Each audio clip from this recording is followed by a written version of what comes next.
ক্যালকাটা ইউনিভার্সিটির আন্ডারে প্রথম সেমিস্টারের ছাত্রছাত্রী আছো এবং তোমাদের রাষ্ট্রবিজ্ঞান সাবজেক্টে অনার্স আছে, তোমাদের জন্য আজকের ক্লাসটা খুবই গুরুত্বপূর্ণ।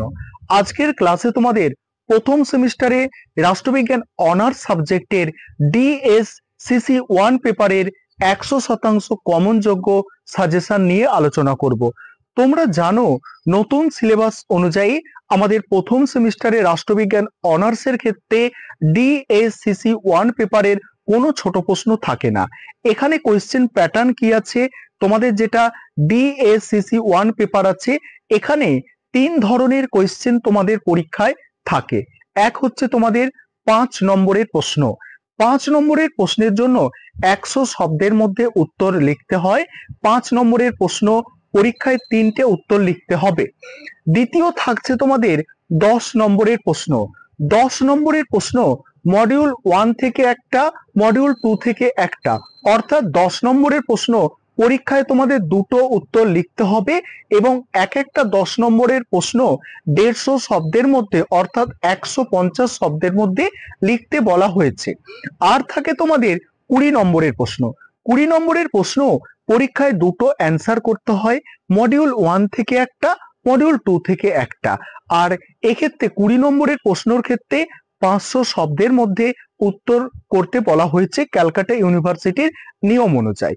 এবারে তোমাদের এই 5 নম্বরের প্রশ্ন, 10 নম্বরের প্রশ্ন এবং 20 নম্বরের প্রশ্নের সাজেশন নিয়ে আলোচনা করব। তোমাদের সম্পূর্ণ সিলেবাসের মধ্যে থেকে গুরুত্বপূর্ণ প্রশ্নগুলো আমি বেছে দিয়েছি। এখানে প্রশ্নের সংখ্যা একটু বেশি রেখেছি, কারণ এটা কিন্তু তোমাদের লাস্ট মিনিট সাজেশন নয়।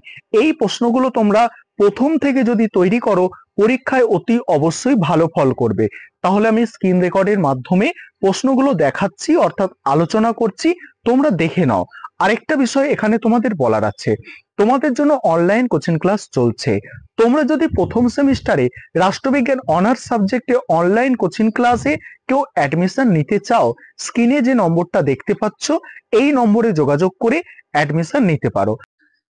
এবারে তোমরা সম্পূর্ণ সাজেশনটা দেখে নাও। প্রথমে দেখো 20 নম্বরের জন্য যে প্রশ্নগুলো তোমাদের তৈরি করতে হবে। 20 নম্বরের প্রশ্ন তোমাদের পরীক্ষায় দুটো অ্যান্সার করতে হয় এবং এক একটা 500 শব্দের মধ্যে উত্তর লিখতে হয়। আগেই তোমাদের বলে রাখি, এখানে কিছু প্রশ্ন পাবে যেগুলো 20 নম্বরেও দেয়া আছে এবং 10 নম্বরেও দেয়া আছে, অর্থাৎ এই প্রশ্নগুলো 20 নম্বরেও পরীক্ষায় আসতে পারে এবং 10 নম্বরেও আসতে পারে। প্রথম প্রশ্ন যেটা আছে দেখো, আইনের তাৎপর্য বা গুরুত্ব লেখো। দ্বিতীয় প্রশ্ন, ডেভিড হেল্ডের গণতন্ত্রের শ্রেণীবিভাগ করো। 3 নম্বর প্রশ্ন, সার্বভৌমিকতা সম্পর্কে একত্ববাদী তত্ত্বটি লেখো। সার্বভৌমিকতা সম্পর্কে বহুত্ববাদী তত্ত্বটি লেখো। পরের প্রশ্ন আছে, জাতি ও রাষ্ট্রের মধ্যে পার্থক্য আলোচনা করো। নেক্সট প্রশ্ন, কর্তৃত্ববাদী রাজনৈতিক ব্যবস্থা বলতে কি বোঝো, এর বৈশিষ্ট্য ও শ্রেণীবিভাগ লেখো। তারপরের প্রশ্ন, অধিকার, অধিকারের সংজ্ঞা ও প্রকৃতি বিশ্লেষণ করো। নেক্সট আছে, অধিকার সম্পর্কে বিভিন্ন তত্ত্বগুলি লেখো। পরের প্রশ্ন আছে, অধিকার সম্পর্কে স্বাভাবিক অধিকারের তত্ত্বটি ব্যাখ্যা করো। পরের প্রশ্ন আছে, স্বাধীনতার সংজ্ঞা দাও, স্বাধীনতার রক্ষা কবচগুলি আলোচনা করো। তারপরের প্রশ্ন, আইনের সংজ্ঞা দাও, আইনের বিভিন্ন উৎসগুলি লেখো। পরের প্রশ্ন, আইন ও স্বাধীনতার মধ্যে সম্পর্ক আলোচনা করো। নেক্সট, সাম্যের সংজ্ঞা দাও, সাম্যের বিভিন্ন রূপ বর্ণনা করো। তারপরের প্রশ্ন, সার্বভৌমিকতার সংজ্ঞা ও বৈশিষ্ট্য আলোচনা করো। পরের প্রশ্ন, রাষ্ট্রের সংজ্ঞা এবং প্রধান বৈশিষ্ট্যগুলি আলোচনা করো। পরের প্রশ্ন, জাতির ধারণা ব্যাখ্যা করো, জাতীয় জনসমাজ গঠনের প্রধান উপাদানগুলি লেখো। নেক্সট প্রশ্ন, রলসের ন্যায় তত্ত্ব আলোচনা করো। এটা 10 নম্বরেও দেওয়া আছে, আর এটা 15 নম্বরে একবার এসে গিয়েছে 2023 সালে যে পরীক্ষা হলো সেখানে কিন্তু এটা এসে গিয়েছে একবার। ঠিক আছে, 2023 সালে যেসব ছাত্রছাত্রীরা মানে অনার্সে অ্যাডমিশন নিয়েছিল তাদের কিন্তু এই প্রশ্নটা এসেছে, তবে এটা 10-এর জন্য বেশি গুরুত্বপূর্ণ, তবে 20-তেও আসতে পারে, এটা এমন একটা প্রশ্ন। তারপরে বলা হচ্ছে 10 নম্বরের প্রশ্ন দুটো থাকে তোমাদের, 150 শব্দের মধ্যে উত্তর লিখতে হয়। প্রথম প্রশ্ন, জাতির ধারণা ব্যাখ্যা করো।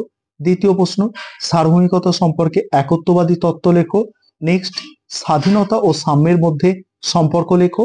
পরের প্রশ্ন হচ্ছে, রলসের ন্যায় তত্ত্বটি লেখো। নেক্সট প্রশ্ন, নাগরিকতার উদারবাদী তত্ত্বটি লেখো। পরের প্রশ্ন, নাগরিকতা অর্জনের উপায়গুলি লেখো। তারপরের প্রশ্ন আছে, নাগরিকতার সংজ্ঞা দাও, নাগরিকতা বিলোপের উপায়গুলি লেখো। পরের প্রশ্ন, উদারনৈতিক গণতন্ত্রের মূল বৈশিষ্ট্যগুলি লেখো। নেক্সট আছে, অংশগ্রহণমূলক গণতন্ত্র সম্পর্কে আলোচনা করো। তারপরের প্রশ্ন, উন্নয়নমূলক গণতন্ত্র সম্পর্কে আলোচনা করো। তারপরের প্রশ্ন, ক্ষমতা কাকে বলে, ক্ষমতার বৈশিষ্ট্যগুলি আলোচনা করো। নেক্সট প্রশ্ন, কর্তৃত্ব কাকে বলে, কর্তৃত্বের বৈশিষ্ট্যগুলি আলোচনা করো। নেক্সট, রাজনৈতিক কর্তৃত্বের উৎসগুলি লেখো। এবারে আছে 5 নম্বরের প্রশ্ন। তোমাদের 5 নম্বরের প্রশ্ন 3টে পরীক্ষায় অ্যান্সার করতে হয়, আর এক একটা 100 শব্দের মধ্যে উত্তর লিখতে হয়। এখানে দেখো, ক্ষমতা বলতে কি বোঝো, কর্তৃত্ব বলতে কি বোঝো, জাতির সংজ্ঞা দাও, জাতি রাষ্ট্রের পার্থক্য লেখো। তারপরে আছে দেখো, গণতন্ত্রের বৈশিষ্ট্য, প্রত্যক্ষ গণতন্ত্র কাকে বলে, পরোক্ষ গণতন্ত্র কাকে বলে, আইনের সংজ্ঞা দাও, আইনের উৎসগুলি লেখো। তারপরে দেখো, স্বাভাবিক অধিকারের তত্ত্বটি লেখো, অধিকারের শ্রেণীবিভাগ করো, প্রতিরোধের অধিকার কি, স্বাধীনতার সংজ্ঞা দাও, সাম্যের সংজ্ঞা দাও। তারপরে আছে, সাম্য ও স্বাধীনতার মধ্যে সম্পর্ক। এই ছিল তোমাদের সম্পূর্ণ সাজেশন।